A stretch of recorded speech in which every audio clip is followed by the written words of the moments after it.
Okay, what's up guys? Peter Valley here. In this video, I'm gonna cover library book sales and how to make the most possible money from a library book sale. Now, library book sales are perceived as being very competitive for Amazon booksellers, and they are. They're very competitive. So what I'm gonna do in this video is give you everything I've learned, or at least the top 7 things that I've learned from years of going to library book sales. And each of these will give you that extra 5 or 10% edge. And when you add them all together, it gives you a massive advantage over your competition. Okay, so here's what we're going to cover. Why the conventional wisdom amongst Amazon sellers about library book sales is totally false. And then number 2, the top 7 tricks to maximize your profits at library book sales. Okay, super briefly, who am I? My name is Peter Valley. I've been selling on Amazon for over 15 years at this point. I do the website FBAmastery.com. I do some stuff, I did some things, I wrote some stuff, and nobody really cares. What you should care about is subscribing and liking this video and also getting on my email list at FBAmastery.com. There's a link above and below this video. You get all the free stuff you see here. You can build a whole business off of what I give away for free at FBAmastery.com. Hit that link. And if you want a more in-depth version of this video, I have an article version of this at FBAmastery.com. I'm also going to put a link above and below. I am able to go a little bit more in depth than I can in this video, so hit the link to read that. Okay, now here's how conventional library sale wisdom goes amongst Amazon sellers. Most people believe that your profit at a book sale is determined purely by the randomness of the universe, right? Whoever happens to be at the right table before the next guy, and that once the doors fly open, it's basically survival of the fittest. And wherever the dust settles is essentially determined by randomness. Okay, so here's what I say to that quote unquote wisdom. Yes and no, but mostly no. Now, in any business or any pursuit that you're in, once you master the fundamentals, success is always gonna come from those little 5% edges you get. In other words, that cumulative effect of doing one little tweak that gives you an extra 5% advantage or 5% profit, depending on the pursuit. And then adding those up together, and when you do, you get something massive, and you get a massive advantage over everyone you're competing against. So stacking up those little advantages, that's what this video is about. Okay, so are you guys ready for the top 7 tricks to make the most money from library book sales? Number 1, get inside the room in advance. Okay? Now listen, here's the deal. I'm not telling you to be a burglar. I'm not telling you to not be a burglar either. I'm telling you to be a burglar light. A faux burglar. I'm not telling you to actually steal anything, but I am going to tell you to try to access the library book sale room in advance. Now, you're probably sitting back and you're like, okay, so first of all, I'm not willing to do anything crazy or illegal. I'm not really suggesting that here. You're probably also sitting back being like, well, okay, maybe 1 in 1,000 times I can get into where the books are before the book sale. But why are you suggesting something that is an extremely fringe scenario?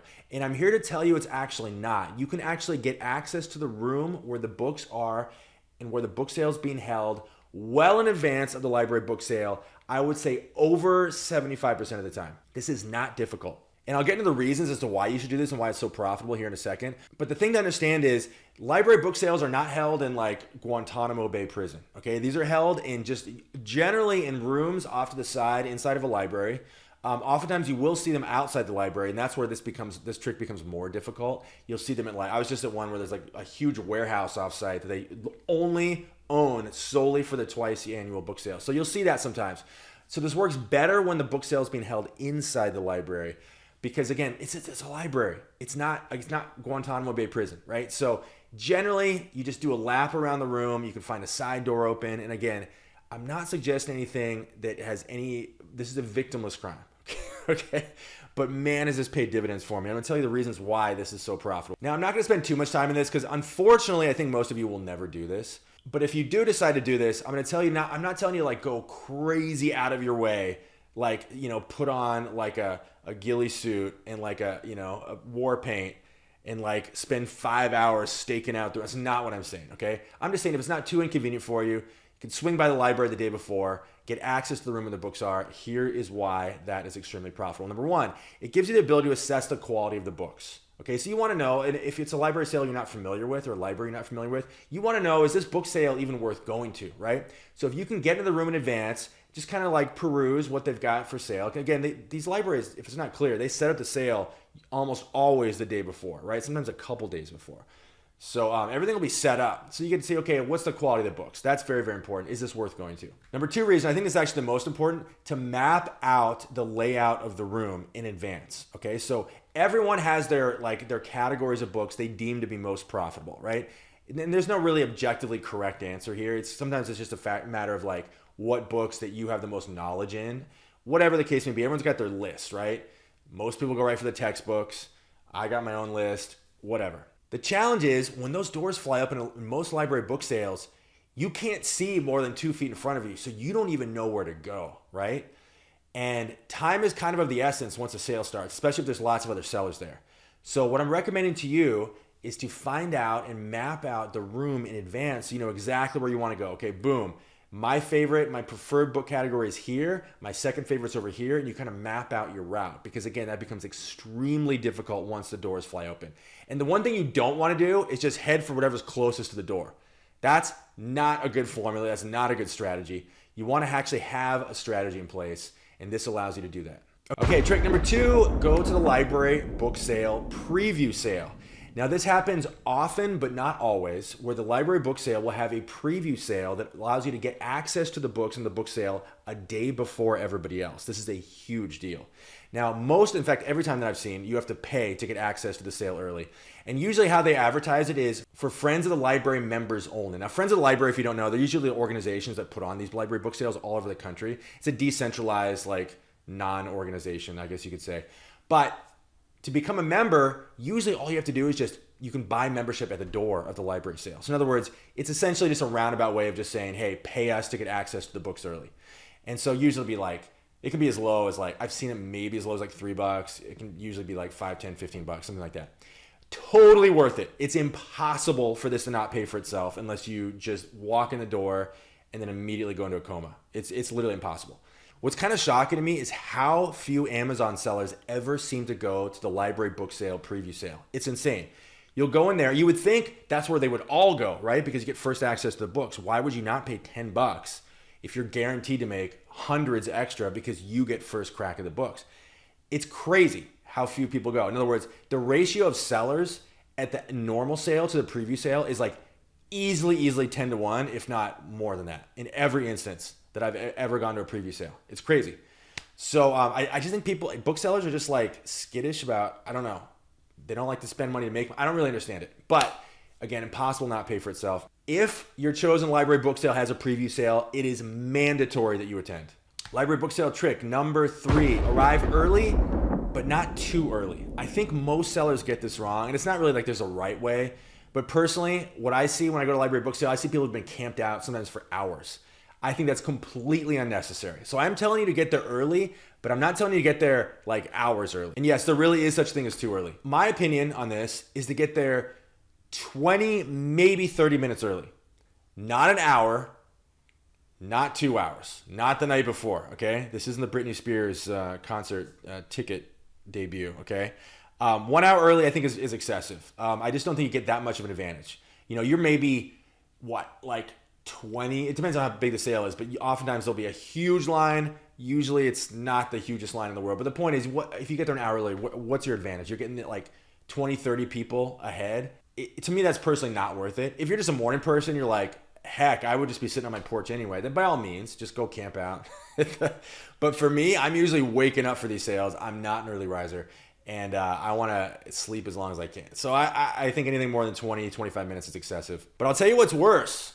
What's worse than being an hour early is being 10 minutes late. I'm not suggesting you get there late. Lots can happen in those 10 minutes. And people have already like camped out. They've already staked their claim. They've already lots can happen in those first 10 minutes of a sale. So I strongly recommend you not get in there late. If you had to choose between an hour early and 10 minutes late, definitely get there an hour early. But I don't recommend either. Library book sale trick number 4, bring a cart. This seems weird. This seems like, why would this translate to profits? It actually truly does. The reason it does is that reducing your trips to check out and then subsequently your car and then having to go back in again, the fewer number of laps that you can reduce of having to do that, the more money you're making. Depending on the sale, sales can vary, right? But generally, if you've got so many books that you just can't carry anymore and you got to make a trip to your car, you have to stand in line. That line is often insanely long, right? These people are not running a well-oiled machine when it comes to library book sales. This is not Walmart. Even Walmart isn't a well-oiled machine most of the time. But the point is, you've got volunteers. They're chatting people up. These lines take forever. It's so frustrating sometimes. So the more books you can accumulate before you're forced to check out, the better. Now, a lot of people have lots, we'll get into this in a second. A lot of people have some really rogue tactics to like create like encampments in the corner of the library sales and like build mountains and walls and carts and blankets, and it's like forts. It gets wild, right?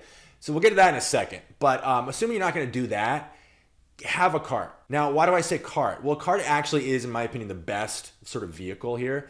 I'll tell you, they sell aluminum carts on Amazon to like $30. They're made for people that carry their groceries and stuff. You know, they can be fairly voluminous. Like they can be fairly large, and they're not terribly intrusive. You're not like driving like a golf cart through the library book sale. So, but you want the bigger the better without being too obnoxious. As a second best option, I would say bring a whole bunch of canvas bags. You know, those like reusable grocery bags. I would say bring like 10 of those or something. That's a second best option, but it's pretty much it's a very distant second in my opinion. And I can tell you what not to bring. Which I would say this is the most common like vessel for Amazon sellers. Don't do this. Do not bring cardboard boxes. I have had horror story experiences. People at library book sales are insane. They are insane. You might be insane. I don't know. I don't think I'm insane, but I might be. You might be insane, but the general library book sale goer is completely bonkers. And what's going to happen is, this happened to me. You bring all your boxes. You're like, all right, I'm really smart. I got boxes. No one's going to get my stuff. You fill the boxes full of books. You set them next to your feet, not more than 3 inches away, and the entire book sale decides that box is fair game. It's in a box. It must be for sale. People don't recognize it as your stuff. They recognize it as these books are for sale. And so I'm not even kidding. You can set a watch by it. You set a box down with books that you think are yours. You're going to have people scurrying over like rats in under 30 seconds trying to take your stuff. I mean, I'm kind of exaggerating, but like that will be your experience at a lot of library book sales, okay? Don't bring boxes. Total mistake. Now, this is what I was referencing. What is the opinion? What is my opinion? What is your opinion about stockpiling? Okay, so we've seen this at library book sales. If you've been to any library book sales, at least any big ones, people stockpile. They just grab all the books they can. They scurry over to a corner. They set up a whole fort, and they scan everything, and they just ditch what they don't want. In other words, they're just grabbing what they think is profitable, scurrying to a safe place where no other sellers can get the books, looking them up, and then retreating, abandoning everything, retreating, right? So look, here's my opinion about this. I'm not gonna say there's no rules in war, okay? And Amazon selling can feel like a war sometimes. But you hear me use the term a lot, bad form, in regards to this business. This is very bad form. And bad form is just a synonym for, bad etiquette. Really bad form. Don't do this. Taking books without looking them up first, without scanning them first, retreating to a corner, hoarding the books essentially, and then just abandoning them, the ones you don't want. Horrible etiquette. It's what gives booksellers a bad name. I've seen so much bad bookseller behavior, and it's not even about etiquette. It's just like decency. It's just don't do it. Everybody hates those people. Okay, don't do that. And if you're one of those people, just like please stop. It's so aggressively bad, because I will personally curse you to hell, and there's a very good chance that the curse will actually come to reality. So it's not worth the risk. Library book sale trick number 5: know what books you want in advance, well before the doors open.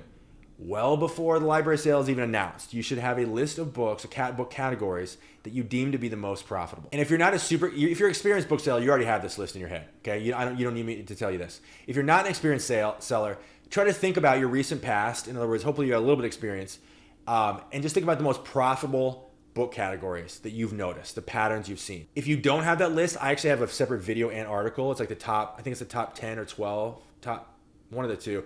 Top 12 most profitable book categories. Go check that out. I give you my opinion on what I think the top 12 or 10 most profitable categories are. But the bottom line here, you guys, is that once those doors go open in a library book sale, time is of the essence, okay? So you don't want to be scrambling around trying to figure out where to go, and you definitely don't want to just go to whatever's closest by the door, as I said. So start with your top priority, the category that either you know best or you believe to be the most profitable, the one you're the most comfortable with, you've got the most profit in. Go to that category. And again, I'm assuming here that the library book sale is categorized by subject.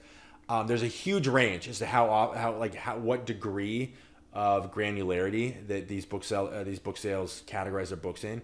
It can be as specific as Eastern philosophy and personal finance, and like you can get really specific, or it could just be like nonfiction and fiction, right? That's as general, or sometimes not at all. There's no categorization at all. Hopefully, again, I'm assuming here that the book sale you're going to has some categorization in place. Start with your top priority, then just work your way down. Simple as that. Sorry to repeat myself here, but listen, just don't go with whatever's closest to the door. It's just, I see too many people just like run in and they just, whatever's in front of them, bad strategy.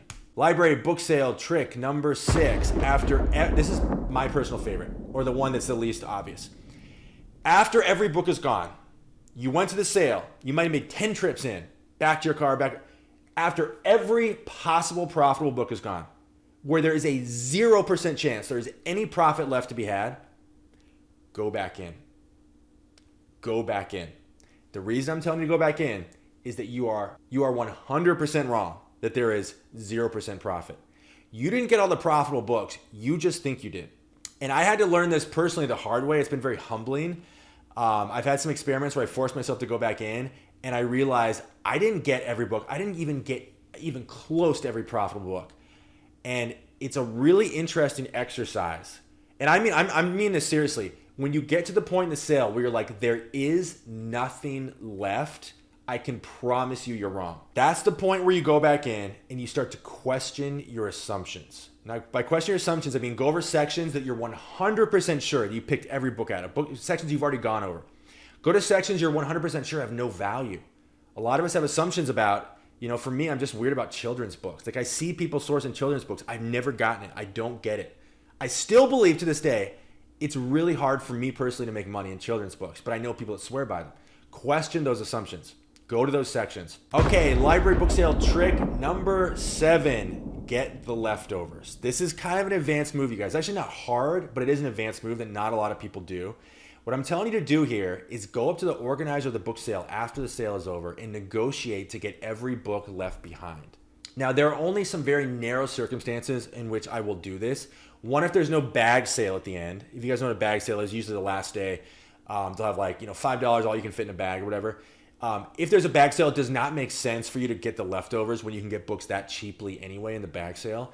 This also doesn't make sense when the books are cheap anyway. If they're like 50-cent books, it kind of stops making a lot of sense to me personally. Now, I will do this at book sales where the books are like $2-3, absolutely. So I only do this in very narrow situations. I won't go into all of it because I have a whole separate video about this, or a section in a video about this. But the point of all this is that library book sales have thousands and thousands of books left over after every sale, right? So you're often doing them a massive favor by taking those books away from them. You're alleviating all the labor effort of having to move those books. Now what happens, I won't go into all the details, I have a separate video about this, but generally library book sales will discard their books in one of a few ways. Number one, they've got a deal worked out with somebody already. In other words, usually a bigger organization like Better World Books will come and collect their books and they'll resell them. They might have a deal with a recycler that'll come and pick them up, or they might have no plan at all and they're just gonna like manually put them in the recycling bins and have them hauled off, okay? So hopefully if it's category number 3, in which case you're in a good place to get the leftovers. So what you do is you just find the person in charge, ask where the leftovers go, offer to do all the labor and have the books gone, and hey, I'll have the books gone in 3 hours. Make it clear that you're a professional and you will do all the work and there's nothing required of them. That's kind of the secret here. Now, I'm not gonna go into too much detail. I have a section in this video called 10 sources of free books. It's also an article, you can Google it. And I go into this in much more detail. So I'll just kind of leave it at this. Go watch that video if you want more. So that's it, you guys. My point of all this is that despite fierce competition, library book sales are still a fantastic source, especially if you can add all these tricks together, you get a massive advantage over your competition.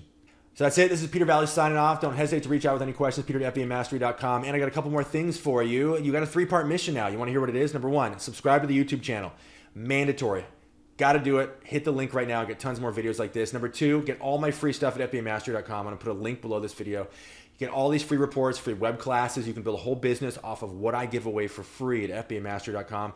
Mission number 3, take what you learned in this video and don't just look at it as like, oh, that was a fun video I watched one time. Put it into practice. Otherwise, our time here has been wasted. Go right now. Go look up the next library book sale. Take some notes on this video. Go watch it again. And go to the library book sale, make money with it. That's it, you guys. Thank you so much. Catch you in the next video.